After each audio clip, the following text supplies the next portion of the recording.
Olá, internauta ligado no facebook.com/, Jornal Repórter Diário. Uma ótima noite para você. Seja bem-vindo mais uma vez à plataforma de vídeos do Repórter Diário aqui na internet, nesta quarta-feira, 30 de janeiro de 2019. Já está no finalzinho aí do primeiro mês deste ano e com muito calor, né? Hoje as máximas chegaram a 35 graus. Aqui no ABC não choveu, mas lá em São Paulo choveu feio. Inclusive destelhou o Campo de Marte.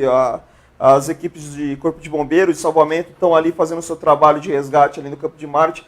O negócio ficou muito feio por lá. Aqui no ABC não teve chuva, mas teve muito sol e teve muita notícia. E hoje a gente vai fazer o contrário do que geralmente a gente faz. Geralmente a gente começa com um jornal, com um resumo do dia e depois as entrevistas. Mas hoje vamos inverter porque é um assunto muito importante. Desde a semana passada a gente vem relatando as pesquisas do ABC Dados, que é um novo instituto de pesquisa aqui da região, que vem trazendo o olhar da região para vários assuntos, tanto olhares internos quanto externos. E hoje, a nossa entrevista está baseada num novo estudo que foi divulgado nesta quarta-feira em relação à visão do morador do ABC em relação ao presidente Jair Bolsonaro. E para isso nós temos aqui nossos estúdios os dois diretores aqui do ABC Dados, o Maurício Mindrich e o Marcos Soares. Maurício e Marcos, bem-vindos e uma ótima noite para vocês. Obrigado. Boa noite. Boa noite.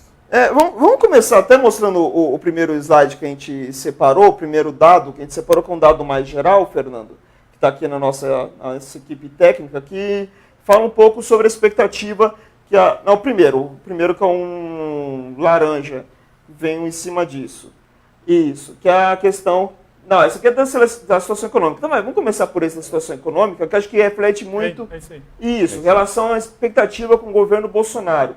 Você vê 41% de bom, 17 ótimo, 21 regular, 7 ruim, 8 péssimo e 6 que não souberam ou não responderam.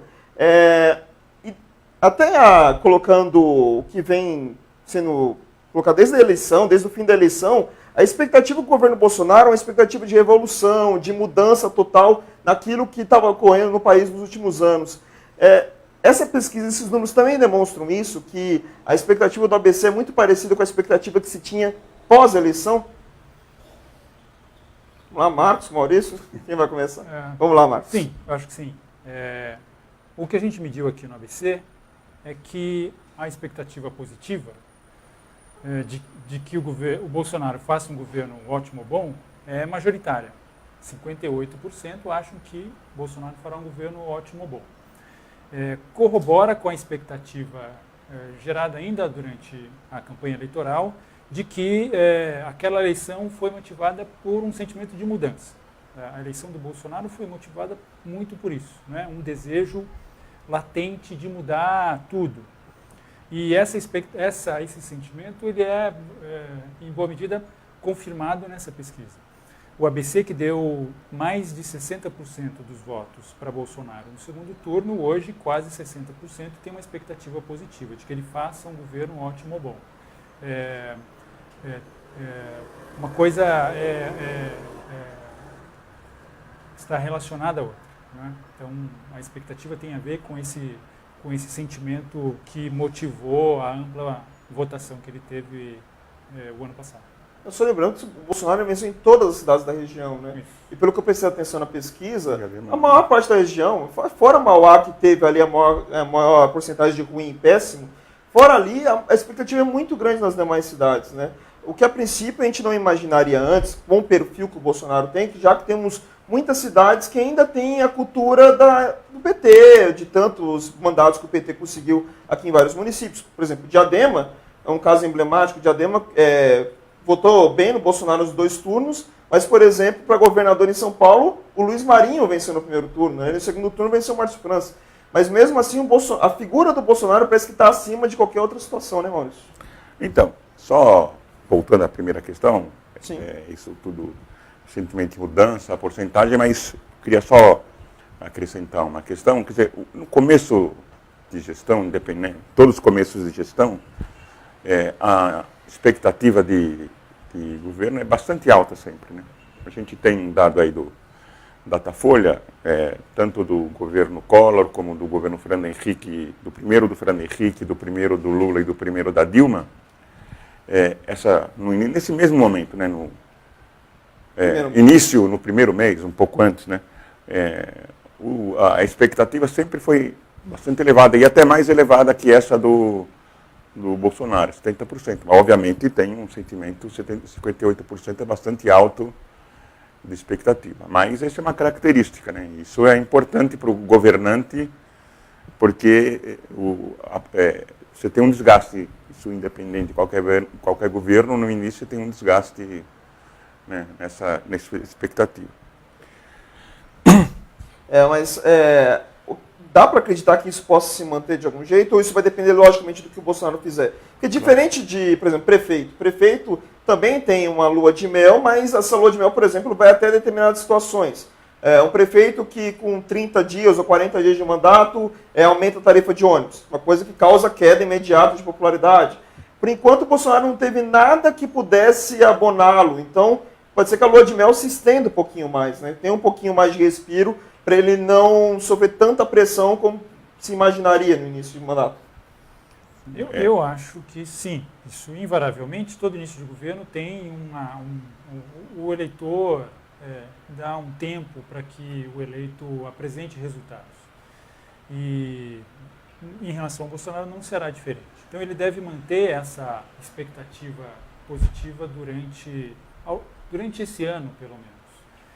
Tem outros aspectos a se considerar, que aí não tem a ver com a pesquisa que a gente fez, e nem a pesquisa nacional do Datafolha, etc., mas com a possibilidade, por exemplo, de alguma melhora da economia.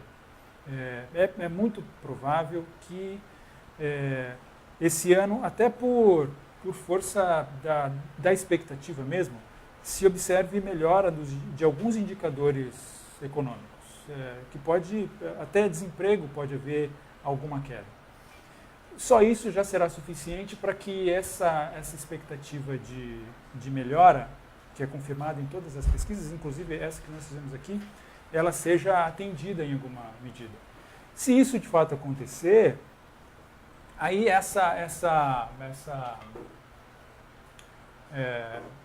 esse tempo, enfim, que o eleitor costuma dar para o eleito se estenda até um pouco mais.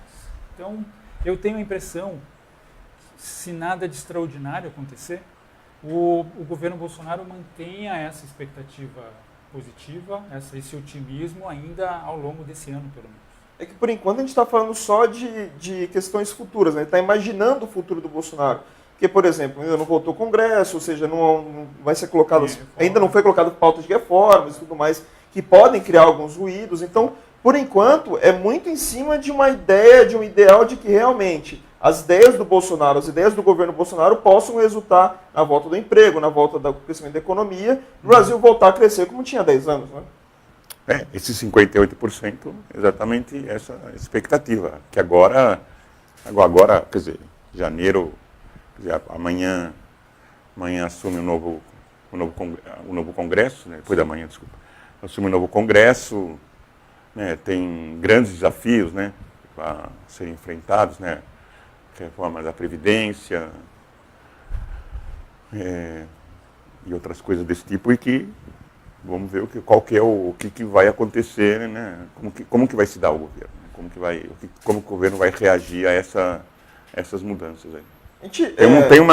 Tem uma expectativa enorme de mudança. Eu acho que essa é, né, e se espera, quer dizer, eu acho que a paciência, como falou o Marcos, é esse ano, né? Não dá para imaginar que vai ficar muito tempo, né? Tem um tempo. Sim. Até para corroborar o que a gente está falando, colocar, Fernando, o slide sobre a questão econômica do país, a expectativa que as pessoas têm em relação à questão econômica, foi o que mais chamou a atenção, porque, lógico, outros aspectos foram colocados na pesquisa, como violência e tudo mais, combate à criminalidade, mas isso é a questão econômica do país, 62%? 52%, dizendo que vai melhorar, ou seja, uma expectativa muito alta em cima de um campo que não é um campo muito fácil, né? Porque depende de uma série de fatores, uma série de variáveis, mas mesmo assim as pessoas confiam de que uma política mais liberal, que é a política adotada pelo Bolsonaro, vai ser a que vai, entre aspas, tirar o Brasil da lama que está. Né? Pois é. Veja, interessante isso.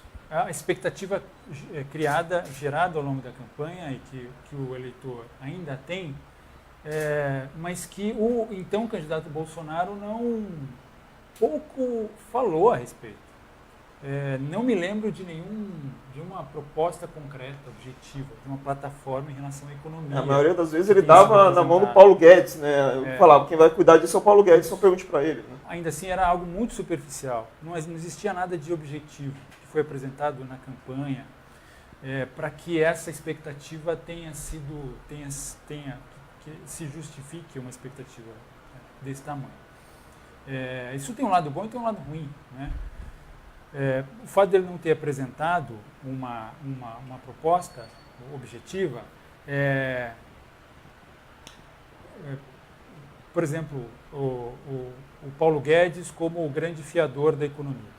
Se a gente observar aquilo que Paulo Guedes tem dito que vai fazer, muitos economistas dizem que dificilmente isso vai levar a aumento de emprego, por exemplo, a aumento de renda, aumento de poder de compra, etc. Ao contrário, muita gente diz que é muito mais provável que haja um aumento que esses indicadores talvez até piorem, né? Então, veja, o risco, né, de se criar enormes expectativas sem ter algo para entregar efetivamente. Isso é um risco. Se lá na frente as reformas que estão sendo propostas forem aprovadas e isso não redundar em diminuição do desemprego, ao contrário, o que a gente tiver como resultado é aumento de precarização, por exemplo, que eles têm dito isso, têm defendido isso, né? Aumento de precarização, acabar definitivamente com o que ainda sobrou de CLT. Se isso de fato acontecer nesse período, você vai ter uma reversão, né? A maioria do eleitorado tem uma expectativa de melhora das condições de vida, das condições econômicas, etc., vai perceber que ele está recebendo o oposto daquilo que ele acreditava. Mais ou menos o que aconteceu com o início do segundo governo Dilma. Se criou também uma expectativa de melhora e o que ele recebeu foi recessão e desemprego. E é um bom comparativo o segundo governo Dilma com esse governo Bolsonaro, porque são dois governos em divisão, né? Com o país dividido, com a população dividida. O governo Dilma ainda dos resquícios da eleição de 2014 com a disputa com a Aécio e agora com o Bolsonaro e os outros, né? Porque basicamente foi todo mundo contra o Bolsonaro ali durante a eleição. Então, mesmo com essa divisão e mesmo com todos os aspectos que você colocou, as pessoas acreditam que algo possa melhorar, o que é impressionante, né? Porque o brasileiro é muito assim, é muito imediatista, né? Historicamente falando. Se tiver tudo funcionando, se tiver tudo certo no meu bolso, então tá tranquilo, mas não é bem assim que funciona. É que essa expectativa também é desejo, né? Eu acho que as pessoas estão... Pelo amor de Deus. Pelo amor de Deus, nós não aguentamos mais tanta... Estamos cansados tem muito sofrimento, né? Sobretudo a partir aí do segundo governo da Dilma. Mas eu acho que não acho que um problema seja, no caso aqui do governo Bolsonaro, eu não acho que a questão seja a divisão do país. Eu acho que não. Acho que quanto a isso não é um problema. Quer dizer, foi certamente no governo Dilma no segundo, mas eu não vejo esse cenário agora, não. Até porque no governo Dilma já tinha o desgaste do primeiro mandato, né? Claro. Somado com a eleição, que culminou em tudo que aconteceu no segundo mandato. Ela basicamente não governou o país ali nos 16, 17 meses que ela ficou... Começou com crise. Começou com muita crise. No caso do Bolsonaro, tem crise, lógico que tem a crise econômica, ainda continua, não quer dizer que o Bolsonaro sentou na cadeira de presidente e tudo mudou, mas ainda, mesmo assim, as pessoas tendem a colocar a confiança nele o suficiente para ver se muda alguma coisa no mínimo. Acho que a grande questão vai ser mesmo aliar isso com o discurso dele, né? Porque, por exemplo, o discurso deles era muito dúbio. Ele deixava tudo na mão do Paulo Guedes, mas, por exemplo, umas questões que o Paulo Guedes era a favor, como a reforma trabalhista que foi aprovada durante o governo Temer, acaba criando uma situação meio maluca, né? As pessoas tentarem entender isso vai ser difícil. Curioso. Eu diria o seguinte, as expectativas criadas têm pouco ou nada a ver com aquilo que de fato é defendido pelo governo. Né? Sim. Isso a gente precisaria investigar isso com mais cuidado, mas de fato as pessoas estão esperando que o governo entregue muita coisa que ele não se comprometeu a entregar. Percebe? Sim. Essa pauta em relação à questão trabalhista é um exemplo. Quer dizer, tanto o Bolsonaro quanto o Paulo Guedes defendem a reforma que foi aprovada no governo Temer, que aponta para precarização e não para melhora dos níveis de emprego, que é o que a maioria espera. Percebe? Então, o risco que está implícito nisso, as pessoas manterem essa expectativa e lá na frente perceberem que ela não virá, ao contrário, o que elas vão receber é pior do que havia antes. Um exemplo claro que ficou foi na semana passada, uma conversa do pessoal da General Motors com representantes do Ministério da Economia. Exatamente. E o secretário do Ministério disse que não ia dar... Se precisar fechar, fecha. Se precisar fechar, fecha. Ou seja, 8.500 pessoas, por exemplo, em São Caetano do Sul, que estão ali, não sabem se vão ter emprego daqui a 2, 3 anos, que acabam ficando na mão de um governo que pensa completamente diferente. E a proposta da empresa, é difícil de qualificar, a proposta da empresa é o seguinte: abram mão de todos os seus direitos, que nós mantemos a fábrica aberta, funcionando. Esse é o novo normal do país, Sim. que é defendido pelo governo. Eles estão dizendo isso, não é nenhuma questão de opinião, eles estão dizendo isso. Então, eu estou falando disso para fazer o contraponto ao que a gente tem percebido, tanto na pesquisa que nós fizemos aqui, quanto nas pesquisas que foram feitas nacionalmente. A expectativa das pessoas é oposta ao que se vislumbra no futuro. Mesmo da privatização. Sim. Hoje no jornal Salim Matar, o secretário de desestatização, né? Ele está falando que só vai ficar a Petrobras, o Banco do Brasil e a Caixa Econômica. E todos eles mais magrinhos, que o resto tudo vai vender. Está no jornal, né? Certamente não é essa a expectativa da população brasileira. Certamente não é.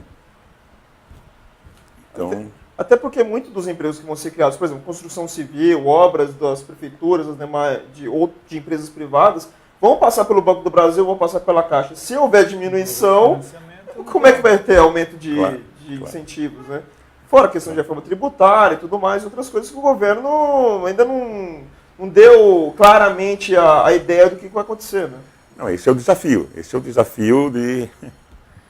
quer dizer, voltando à pesquisa, né, Sim. dos 58%, de mantê-los, né, esse ano essa disparidade entre o discurso ou a vontade da população e a ação, né? Sim. A ação do governo. Até falando do perfil, do que eu li a pesquisa assim, muito rápido, mas deu para entender muito fácil que quem tem maior escolaridade, os mais velhos são aqueles, os mais velhos que eu digo, mais, que têm uma idade acima dos 40 anos, são aqueles que mais acreditam nesse governo, né? E a questão de péssimo e ruim entre jovens, principalmente entre 15 e 19 anos, é o principal grupo, né? Dá para entender por que apresenta esse cenário de uma população, o Brasil que está ficando mais velho, entre aspas, né? A taxa de natalidade vem caindo, a expectativa de vida vem subindo a cada ano. Ou seja, vai ser um país mais velho que vem acreditando nesse governo. Pelo menos a maioria vem acreditando nisso. Então, em parte, talvez a grande explicação disso sejam os eleitores, né? Os eleitores do Bolsonaro são principalmente concentrados nessa faixa de renda mais alta e idade mais alta. Quer dizer, tem mais um extrato aí para acrescentar nessa sua análise, está correta. Que são os evangélicos. Sim. Os evangélicos, aqueles que têm escolaridade mais alta, renda mais alta e idade acima de 50 anos. São nesses estratos onde a expectativa em relação ao desempenho do governo é mais alta e onde a expectativa de melhora da situação econômica do país é mais alta, onde a expectativa de melhora da situação econômica pessoal é mais alta. Então, é nesses estratos onde a expectativa, o otimismo é maior. E é justamente quando a gente compara isso com as pesquisas nacionais, ali na véspera da eleição, eram nesses estratos onde a intenção de voto no então candidato Bolsonaro era mais alta. Então, os eleitores de Bolsonaro continuam convictos ainda de que ele vai entregar esses resultados. E é justo dizer que esses números também têm muito a ver com imagem. pelo menos eu tenho essa impressão que desde a redemocratização, o Brasil muito confiou na imagem que o político passa durante a eleição, e não exatamente no projeto de governo que ele tem. Seria mais ou menos isso também com o Bolsonaro, mais um que as pessoas acreditam muito mais na imagem que foi formada do que exatamente no plano que foi colocado? Então, acho que isso o resultado dessas pesquisas de primeiro momento. Eu acho que isso, né, é isso que explica, quer dizer, tão alto de todos eles, né? Collor, Fernando Henrique, Lula e Dilma. Tem isso, quer dizer, no começo, quer dizer, votou, teve eleição, teve campanha, e aí só tem imagem. Agora vai começar, vamos ver o que vai acontecer. Então, na minha opinião, isso é normal acontecer mesmo, normal essa coisa da expectativa alta e imagem. Aí vamos ver o que vai acontecer, né? Isso ninguém sabe. É verdade. Ainda mais nesse governo que é bastante heterogêneo, né? A sua Constituição, ninguém sabe o que de verdade vai acontecer. Fica a expectativa de todo mundo, quer dizer, aquela expectativa com o pezinho atrás, entre aspas, né? Para ver o que vai acontecer, até onde eu posso acreditar, entre aspas, nesse governo, né? Na verdade, é o que se tornou o Brasil ultimamente, né? O Brasil, para acreditar em político, já está difícil. Quando acredita em um, acredita não 100% exatamente, né? Então fica com esse cenário. O pessoal está participando aqui na caixa de comentários, muitos até, entre aspas, respondendo a pesquisa sem o questionário formal, né? O Marcos Início dizendo: sou do ABC e não tenho nenhum pingo de confiança no Bolsonaro. Não fui ouvido e não conheço ninguém que tenha sido, ele não me representa. Foram 1.000 pessoas ouvidas, né, nessa pesquisa. Qual que foi o leque dentro das cidades? Tem esse dado de quanto por cidade? Como é que foi a situação? Sim. A amostra foi uma amostra de 1.000 entrevistas, moradores das 7 cidades da região do ABC. A amostra é proporcional, representativa, então ela é proporcional a gênero, idade e localização, as 7 cidades. Então é uma amostra representativa nessas variáveis, de modo que ela representa a opinião das pessoas que moram, das pessoas com idade superior a 15 anos. Essa é a divisão, a característica da amostra, o perfil da amostra. E quem quiser mais detalhes, tem o site do ABC Dados, né? abcdados.com.br. Essa pesquisa e as outras já estão lá disponíveis. E aí, sempre nas pesquisas, tem todos os dados técnicos, então é muito fácil. Desde o ano passado, não, desde 2016, todo mundo fica desconfiando de pesquisa eleitoral e acaba combinando para qualquer pesquisa, né? Então, qualquer coisa que vai contra a opinião dela, a pessoa vai questionando, né? Mas eu acho que isso é muito comum, né? Essa coisa que eu nunca fui ouvido. Eu falo, eu tenho 65 anos. Eu nunca fui ouvido em nenhuma pesquisa em toda a minha vida.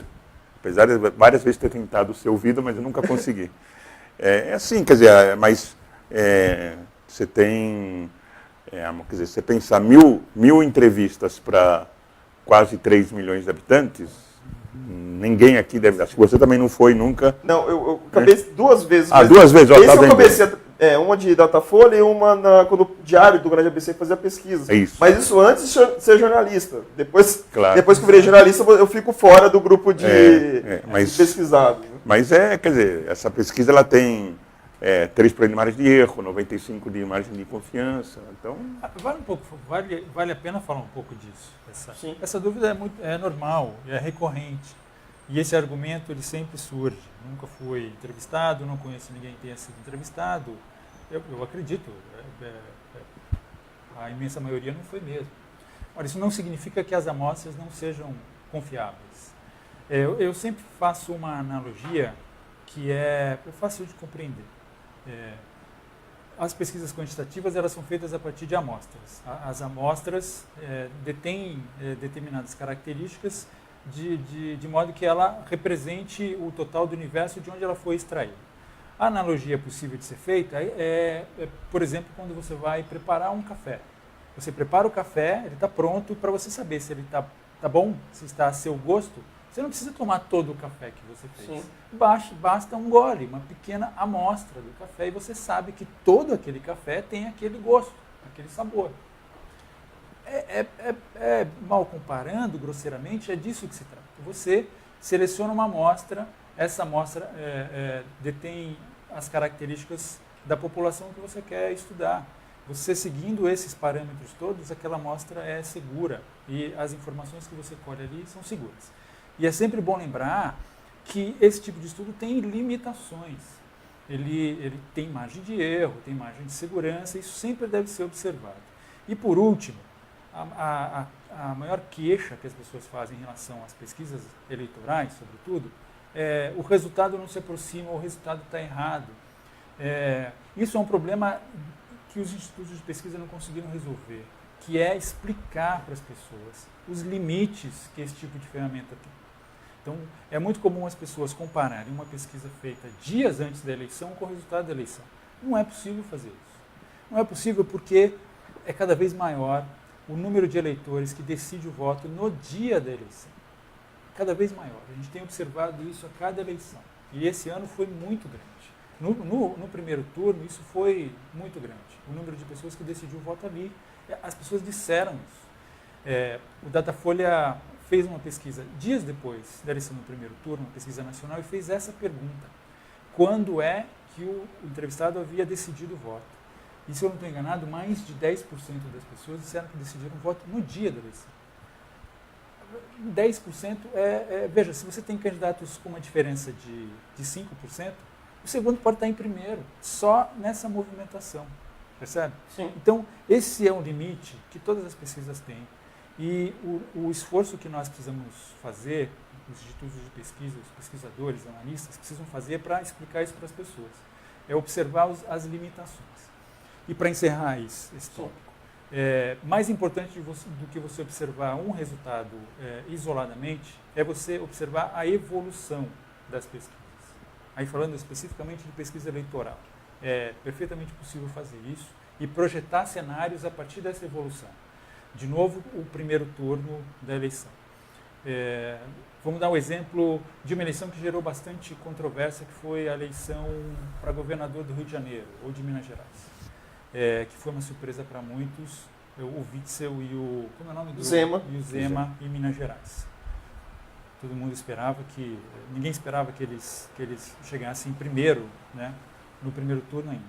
Agora, quem estava prestando atenção na evolução das pesquisas ao longo da última semana, percebeu movimentação e um crescimento acentuado dos dois 3 dias antes da eleição.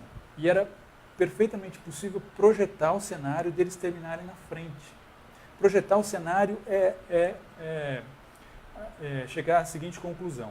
Se esse candidato continuar crescendo nesse ritmo, nos próximos 3, 4 dias, eu posso projetar, ou melhor, eu olho para trás, então o candidato cresceu X% nos últimos 3 dias. Significa que tem uma tendência, que ele continuará crescendo no mesmo ritmo nos dias seguintes. E se isso se confirmar, ele vai chegar na frente. Era possível fazer essa projeção com esses dois candidatos. Então, quem olhou para a pesquisa da véspera e viu o resultado da eleição, falou, os institutos erraram. Quando, na verdade, os institutos projetaram, as pesquisas, tanto do Ibope quanto do Datafolha, permitiam projetar que eles chegariam em primeiro lugar. Sim. Agora, é difícil. Pro leitor que é leigo, é difícil. Então, é preciso um esforço nosso para conseguir explicar isso para as pessoas. Eu acho que outro grande exemplo foi em 2008, em São Paulo, quando o Kassab, ninguém sabia explicar como o Kassab tinha chegado no segundo turno, né, já que ele estava em terceiro. E aí, eu até conversando com algumas pessoas, até professores meus da faculdade, né, depois, eles explicavam, se você lembrar bem, o Kassab, ele cresce depois que aconteceu aquele caso do Marcos Pereira, do blog dele, que falou sobre os homossexuais, teve os protestos. Foram 3 dias em que o somano caiu vertiginosamente, de forma maluca, assim, de uma forma muito grande, e todos os votos basicamente foram para o Kassab. E aí eu fui pesquisar, lógico, para ver as pesquisas na época, e é verdade, o Kassab ele só apareceu em uma pesquisa no segundo turno, a do sábado, antes da eleição. Do sábado garantia ele no segundo turno, só que ele estava em segundo, ele foi para o segundo turno em primeiro. Essa foi a única diferença. De resto, cravou tudo, cravou exatamente o crescimento do Kassab naquela última semana. Então é um outro grande exemplo. É bom, não dá para analisar a pesquisa sozinho, né? Tem que observar a evolução. Exemplos iguais a esse tem vários. O Dória para prefeito em 2016. A mesma coisa, igualzinho. Quem observou a pesquisa da véspera achou que o Instituto errou, mas o Instituto eles escreveram isso, inclusive. Olha, é possível projetar um cenário em que o Dória chegue em primeiro e até vença no primeiro turno. Exatamente. E a mudança foi tão que até durante o dia, no caso do Dória lá em 2016, porque a pesquisa de boca de urna é muito raro os institutos errarem, porque a amostra é muito grande, né? Acho que é 16 mil. Né? Então, aí ele mistura, né? Ele faz durante, ao longo do dia. Quando a pesquisa de boca de urna de 2016 falava que provavelmente teria segundo turno entre o Dória e o Haddad. Aí o resultado foi, acho que 53%. Estava acima da margem. Isso nunca tinha acontecido em pesquisa de boca de urna errar, quer dizer, foi acima da margem de erro. Sim. Mas é porque isso. A mudança foi a meio-dia. A gente, meio-dia, estava mudando o voto. E aí fica no caso dos institutos tentarem se adaptar a esse novo cenário, essa nova cultura do voto, no caso das pesquisas eleitorais, para ver como fazer essas pesquisas de uma melhor forma, né? Ou então... Deve ser um dos casos, né? Mas assim, pesquisa é um estudo, né? Estudo é sempre bom ir claro. Olhando, atualizando, tem limitações. A gente tem que observar essas limitações. Só trazer as últimas participações aqui, a Denise Alves falando que é do ABC e confia no Bolsonaro, o Miro Mota falando, relembrando os 12 milhões de desempregados que existem no Brasil, também da reforma da Previdência, a Cláudia desejando boa noite, a Marta falando daquela questão que eu disse da imagem, se fosse pela imagem, a Folha e a Rede Globo detonaram a imagem dele. É verdade, mas essa eleição foi uma eleição da internet, não foi a eleição da televisão nem do rádio, né? Foi exclusiva da internet e exclusiva das redes sociais, para ser bem específico. Facebook, Twitter, Instagram, todas elas fizeram grande diferença nesse cenário da imagem do Bolsonaro. Não estou dizendo o quanto que ela influenciou na eleição, mas da imagem dele se fez em cima das redes sociais. Já que ele por exemplo, ele não se prestava a fazer grandes campanhas na televisão, não foi a debates, no segundo turno, quando pôde, não quis. Por quê? A imagem já estava formada, porque é impressionante como a internet fez parte dessa campanha. Só tem um reparo que eu queria fazer, nesse caso, que é verdade. Quer dizer, essa foi a eleição, quer dizer, o pessoal que trabalha com eleição tem que aprender, né, esse novo instrumento que são as redes sociais. Mas teve uma coisa que foi importante, né, ele não tinha nada de tempo de televisão, né, o Bolsonaro tinha 7 segundos, sei lá.